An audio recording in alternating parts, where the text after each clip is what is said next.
A mão do arado, Timóteo. Não tira a mão do teu arado. Continua, Timóteo. Eu sei que o momento vai ser difícil, Timóteo. Mas uma coisa eu te garanto, Timóteo. Cada momento que tu for andando com o teu arado, tu não vai sozinho. Vai ter alguém te guiando, te ajudando, pegando tua mão, te dando refrigério, botando uma nuvem sobre você para o sol não te molestar, te dando água para beber, para tu não ficar insaciado. Mas tu vai ser saciado pela água que ele vai te dar. Vai, Timóteo. Continua, está trabalhoso, mas continua. E a palavra do Senhor que diz assim: ora, numa casa, numa grande casa, não somente há vaso de ouro e de prata, mas também de pau e de barro, uns para a honra e outros, porém, para a desonra. De sorte que, se alguém se purificar destas coisas, será vaso para a honra, santificado, idôneo para uso do Senhor e preparado para toda boa obra. Amém, querido? Pode se assentar no nome de Jesus e fique à vontade para adorar o teu Deus da maneira que você sabe que tem que adorar Ele. Nada me atrapalha, querido. Desde o momento que tu adora o Senhor, nada me atrapalha. Amém? Queridos, esse tema dessa campanha, é uma coisa tremenda. É uma coisa gloriosa. Falar de vaso não é difícil. Falar de vaso não é difícil. O difícil é falar o que está dentro do vaso. Porque a falar de vaso eu posso olhar para ele e dizer, eu olho sabemos que o vaso se representa a nós. Sabemos que a Bíblia chama a gente de vaso. Sabemos que a Bíblia chama a gente de barro. Sabemos que a Bíblia chama a gente de vaso, de barro. Eu já quero dizer que esses três primeiros vasos que o apóstolo Paulo apresenta para Timóteo, a carta a Timóteo, descarta da tua vida. Não deixa nem de começar na pontinha da tua unha. Não deixa nem de tentar entrar na pontinha do teu pensamento. Porque são três tipos de vaso que não está de acordo com o Senhor. São três tipos de vaso que não foi designado para nós. Pó da terra, barro dessa terra. E Paulo ele se preocupa, porque no meio da igreja, no meio desse povo, já estava havendo dissensão, já estava havendo separação, já tinha dois homens nesse meio que já estava considerando que a ressurreição de Cristo já tinha acontecido, que Jesus já tinha vindo, que Jesus já tinha buscado os que tinham que ser salvos. E devido a isso, alguns já estavam se escurecendo da fé, alguns já estavam se desvaziando. Muitos, a Bíblia diz que alguns se desviaram plenamente da palavra do Senhor por causa desses dois homens, Himeneu e Fileto. E a Bíblia diz agora, querido, que Paulo vem falando com Timóteo no capítulo 2, no versículo 1. Timóteo, sofre. Timóteo, seja um filho fortificado. Timóteo, fica firme. Timóteo, tenha cuidado.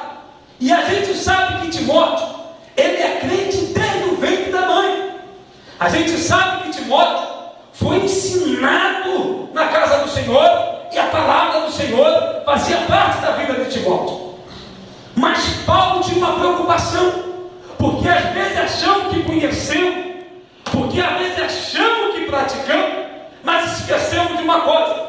Jesus, uma certa vez, ele fala para os discípulos: olha, examinai as escrituras, olha sem cessar. Mas uma coisa eu quero te dizer: vigia, para que não entreis em tentação.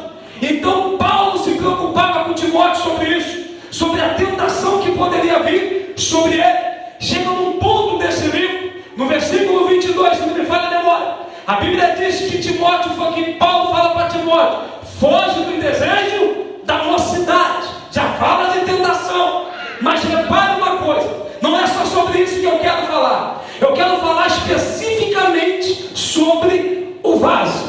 Qual é o compromisso de um vaso? Qual é o dever de um vaso dentro da casa? Qual é o dever de um vaso na sociedade? Qual é o dever do vaso dentro da casa do oleiro? Qual é o dever do vaso? O dever do vaso, querido, é simplesmente ser colocado dentro dele algo precioso. Não é que o vaso seja precioso, mas o vaso vai passar a ter valor quando entrar o valor dentro dele. O vaso vai passar a ter valor quando entrar o que é precioso dentro dele. E o que é, irmão Júlio, que tem dentro do vaso? A Bíblia vai dizer que mais se usava dentro de um vaso era chamado uma coisinha azeite. Azeite da época era uma coisa que valia muito, era valorizado o azeite da época. Mas vamos ver exemplo da viúva que precisou do azeite. Aí o que eles iam falar para ela? Olha, mulher, vai e pede vaso emprestado. Se o vaso tivesse algum valor, não precisava do azeite. Pegava aquela quantidade que tinha de vaso, vendia o vaso e pagava a sua dívida. Mas enquanto do céu não veio o azeite, o vaso não dava valor nenhum e nem ajudou aquela mulher a pagar a tua dívida. Mas quando ela entrou para o quarto, começou a derramar o de precioso sobre dentro do vaso. A Bíblia diz que ela paga a dívida, vive do resto, vive um bom tempo, não vai precisar mais se preocupar com nada, porque o azeite que ela recebeu no céu resolveu o problema dela. O que eu quero dizer, nós que somos vaso, nós só temos valor, nós só servimos para alguma coisa, para receber o azeite do céu, cuidar dele, manter ele, guardar ele, usar ele e derramar sobre um e sobre cada um de nós. É só para isso. Vaso não tem valor. Vaso não tem valor. A Bíblia diz que nós não tínhamos valor nenhum, mas ele foi e se compadeceu e pagou um alto preço por nós. Ele se fez o alto preço. Não é que tínhamos valor para isso. E Paulo, ele se preocupa em formar para Timóteo, vaso de ouro nem pensar, porque o ouro ele tem o seu brilho, o ouro ele tem a sua glória, o ouro ele tem a sua expressão, o ouro ele tem a sua qualidade. E o de prata é parecido. E o de pau,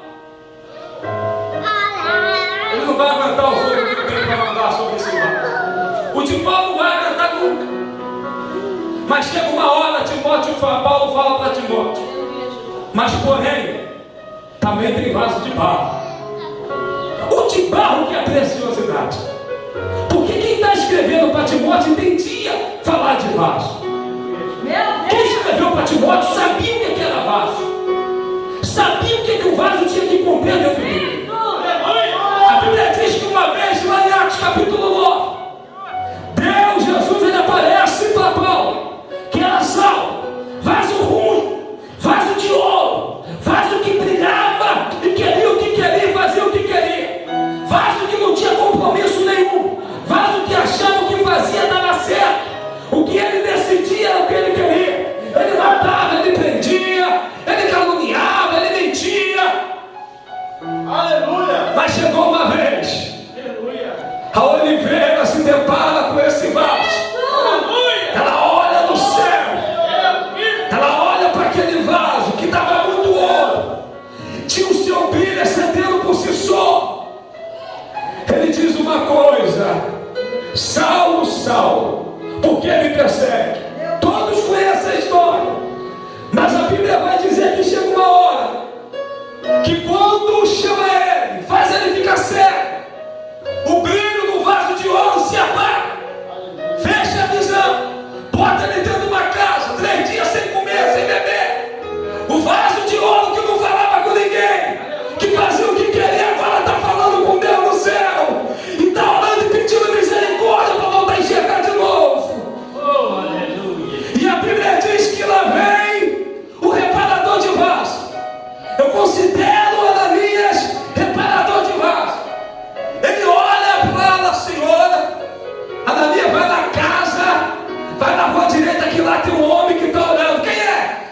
dizendo, mas não importa.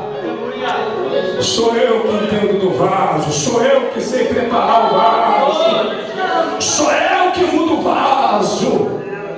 E a Bíblia diz que ele fala uma coisa, mas Ananias, independente disso, vai lá, porque ele é para mim o quê? Ele é para mim o quê? Um vaso escolhido. Ei, querido, ele é para mim um vaso escolhido. Para que o vaso foi escolhido? Para que o vaso foi escolhido? Para que nós fomos escolhidos, pastor Isaías? Para brilhar? Para viver sorrindo de face a face? Para viver uma vida abundante? Não. Eu vou mostrar o quanto esse vaso vai ter que padecer pelo meu nome. Eu vou mostrar o quanto esse vaso vai ter que sofrer pelo meu nome. O vaso eu vou amassar, vou quebrar, vou fazer de novo, amanhã ele vai estar bom, mas no outro dia ele pode acordar mal, eu vou amassar de novo. A vida do vaso na mão do oleiro é assim. A cada dia ele tem um quebrantamento, a cada dia ele tem uma amassar na vida, a cada dia ele tem uma tristeza, mas a cada dia que tu tem uma tristeza, o mesmo tempo o oleiro, quando vê um vaso rachado, triste, ele pega com a mão dele, vai amassando, vai mudando e vai dizendo, mas não te importa não, vaso, o que importa é que você é meu e eu sou teu oleiro e eu quero botar algo precioso dentro de você. Sabe o que é, vaso? Eu vou botar do meu azeite, vai ser do céu, não vai ser homem que vai dar, não vai ser autoridade nenhuma que vai dar, vai ser eu próprio que vou derramar dentro de você. É isso que ele vai ser para mim, Ananias. Glória a Deus. Um vaso escolhido, um vaso que eu separei para levar a minha obra à frente. Só que eu estou preparando o vaso. Eu que estou fazendo o vaso. Não fiz o vaso para ficar brilhoso, sorridente, não. Eu fiz o vaso de barro, né? Quem olha não dá valor, a espessura é feia, não dá uma tinta, aquela cor sem graça. O vaso por fora é assim, querido, é feio. Mas quando tu olha para dentro dele, vê uma coisinha amarelinha, pura, bem verdeado, aquilo que foi espremido. Eu creio no Senhor. Eu conjecturando, eu vejo o Senhor que no céu vai espremendo, espreme a oliveira e vai descendo cada coisa dentro do nosso vaso, vai pegando isso aqui amarelinho, por fora o vaso não tem beleza nenhuma, mas quando ele pega isso aqui lá do céu e vê que o vaso está pronto para receber, aí quando ele derrama, aí quando vemos ele abrir a boca, aí conseguimos ver o interior do vaso, é glória, é aleluia, aí conseguimos ver o interior do vaso, é língua estranha, é autoridade. Quando pega o microfone, sai de baixo, Satanás, porque ele tem um céu, e a Bíblia diz que há um céu quebra jugo. E olha para o vaso exterior, é feio, não está adequado na sociedade, mas quando olha para dentro do vaso, quando precisa do que está dentro do vaso, o vaso tem para dar o que ele precisa. Assim é o vaso na casa do Senhor, tem que ter o que dá para quem precisa aí fora. Ei, querido, somos de barro, sim, somos, mas temos uma coisa dentro de nós que ninguém aí fora tem. Tem muita gente de ouro, de prata, tem muita gente se sentindo que eu dou para mais. Nós somos um pequenino, mas pequenino que transborda, pequenino que tem o que passar, pequenino que tem para dar, pequenino que a casa está formada na mão do oleiro.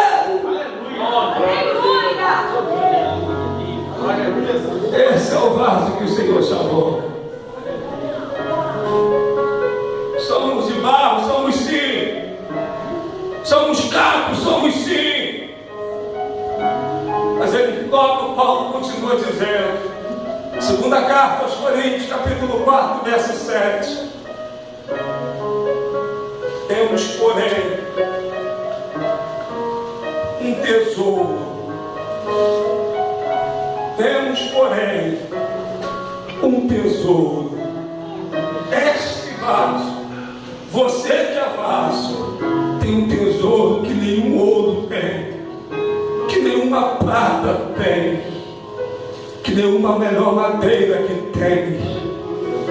Mas nós, a Bíblia diz que Paulo escreve, temos um tesouro, porém é dentro do vaso de barro, para que não exceda, para que exceda o poder de Deus e que não seja nosso.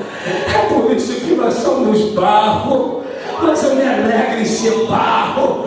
Eu me alegro em ter uma forma que ninguém me entende, que todo mundo diz que não tem valor, que não tem significância nenhuma, mas quando olha para dentro de nós, tem um tesouro que ninguém tem, um tesouro que muito ainda não viu, que muito não subiu o coração do homem, mas está dentro de nós já. Nós já fazemos parte desse tesouro, é dentro de mim e de você, né? Se você é barro, se você é vaso na mão dele, fica tranquilo, há uma preciosidade dentro de você que ninguém vê, mas quando ele olha no céu, ele sabe o que está vendo, ele sabe o que está enxergando, ele não vê um vasozinho pequenininho, mas ele olha por dentro e vê, esse jorra azeite dele, esse está cheio de azeite, olha como vale a pena, olha como valeu a pena eu passar tudo isso por ele, e o meu tesouro excelente está dentro dele.